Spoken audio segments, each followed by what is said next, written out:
Perkuat sinergitas, Kejati Maluku jalin silaturahmi dengan pimpinan media di Kota Ambon.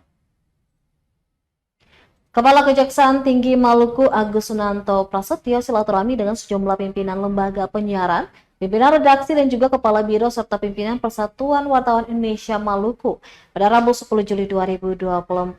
Pertemuan ini untuk memperkuat sinergitas antara media dengan kejaksaan. Dalam kegiatan tersebut, Asisten Intelijen Raihendra Dharmalingga Wiritanaya, Asisten Tindak Pidana Khusus Riono Rahyudi, juga Asisten Perdata dan Tata Usaha Negara Sigit Prabowo, dan juga Asisten Pidana Militer Kolonel Satar Huta Barat. Serta dihadiri Kepala Seksi Penerangan Hukum dan Hubungan Masyarakat Bidang Intelijen Kejati Maluku, Ardi.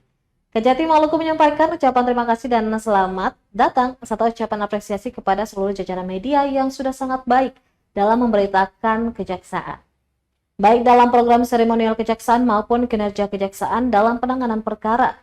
Namun demikian, Kejati mengharapkan agar para pimpinan media dapat secara bijak memastikan bahan pemberitaan yang disampaikan awak media di lapangan sudah memenuhi unsur kelayakan dengan sumber yang jelas dari kejaksaan, yakni Kasipenko.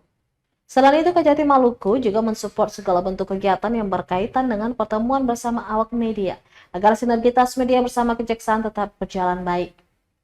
Kaitan dengan hal tersebut, beberapa pimpinan redaksi menyampaikan masukan dan pertanyaan seputar peran aktif awak media Perwaka yang bertugas di Kejaksaan Tinggi Maluku, serta progres penanganan perkara yang saat ini sedang ditangani oleh Kejaksaan Tinggi Maluku maupun kejaksaan di daerah. Terkait penanganan perkara, Kejati memastikan perkara-perkara kasus korupsi sementara ditangani. Jadi mungkin saya sarankan aja supaya lebih konkret kalau memang ada. Download Tribun X sekarang, menghadirkan lokal menjadi Indonesia.